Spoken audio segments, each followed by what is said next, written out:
Hey, so today I'm going to be showing you how to disassemble, lube, and reassemble your QiYi clock. So all you're going to need is your clock, some lube, ideally something thick. I'm going to be using Lube Pro, and a container to keep all the small parts in so they don't get lost. So the main reason you might want to open up the QiYi clock is to lube it if it's really dry, or if it's been over lubed. So this one is kind of gummy.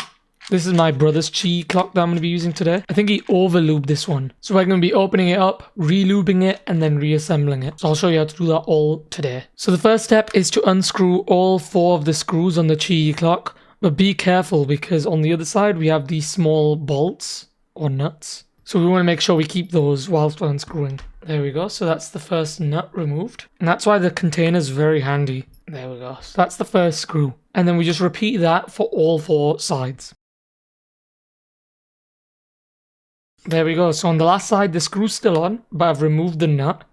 And that's enough for this top casing to come off. And there we go. So now we have the clock itself, the front plate and the back plate, which we'll put to one side for now. So now the casing can be split even further into 2 halves, just by getting a nail and going and separating them out. Okay, so this is how it looks on the inside. So all you have to do now is just disassemble all the pieces. So you should have 4 of these thick gear pieces and then a bunch of these thinner gear pieces in both white and black, as well as these pins. The first step is, if you've already lubed this cube before, it should be kind of moist. So the first step would be to wipe out the lube.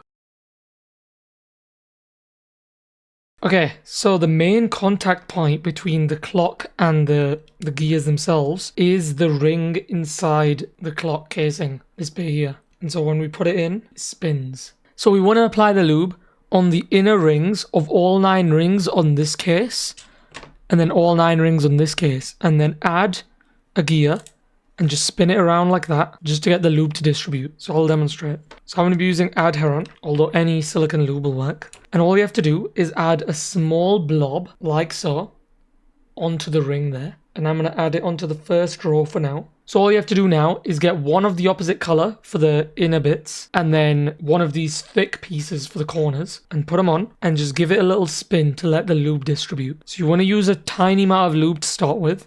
You can always open it up and add more lube. It's a lot more annoying to remove lube. There we go. And then we're going to repeat the same thing. So I've done the top row already. So you need to get the white pieces and put them on, give it a bit of a spin. The edge pieces are these thin ones of the opposite color to the case. So all you have to do now is go through and repeat it for the other rings on this case.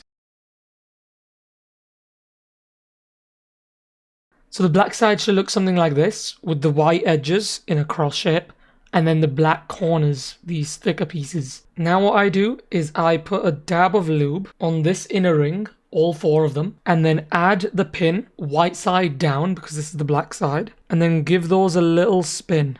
This one might be a bit more fidgety. We probably should have done these first, but it's fine. And then just repeat that for all 4 sides.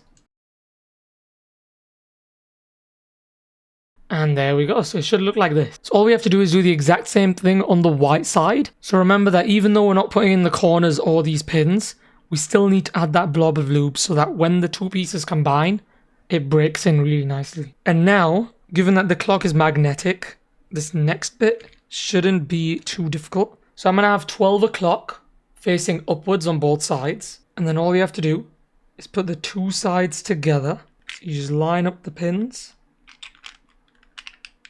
And there we go. So 12 o'clock is facing upwards on this side. And when we flip it over, it's facing upwards on that side as well. So it's going to be very moist now on the outside. So if you can see, very shiny and moist. So all you have to do is close it up, make sure it's nice and secure. And then just go through with the wipe and just wipe down the outside of the cube, just to get rid of all that excess lube. And there we go. So I'm going to put it in the casing for now. So now that it's a bit more secure in the case, it's our opportunity to just turn all the gears in the clock, press down all the pins, and get all the lube distributed around this clock. So hopefully by now it should feel a lot more smooth, a lot less friction. And after you've broken in, if it still feels too slow and gummy, you might need to go in and remove some lube. If it feels dry and sandy, then you might have to go in and add a bit of lube. But this is why we didn't put the screws on just yet, because then you can just separate it back out, go through, add a bit more lube to all the pieces, This feels okay to me. This feels fine. So I'm going to leave it how it is, and we're going to add these screws back on now. Okay, so now all that's left is to assemble the clock. This bit's pretty straightforward. So you pick a side. As long as you're consistent, it's fine. So you place the nut inside the hole there, put a finger on it, turn the clock around, and then put a screw in on the other side. And whilst holding tightly, screw that in place until it feels tight. So the nut should feel flush on one side, and then the screw on the other side shouldn't be sticking out, otherwise it needs tightening a bit more. And now, as long as we stay consistent, so the side I put the nut on was black, so I'm going to stick with that and put the nut on the second black side, and then putting a finger on that, getting the white side, putting a screw in it, and then tightening it up, and then just repeating that for all 4 sides. And that's it. So your QiYi clock has now been lubed and successfully assembled. If this video was helpful, leave a comment down below, and that's it. Peace.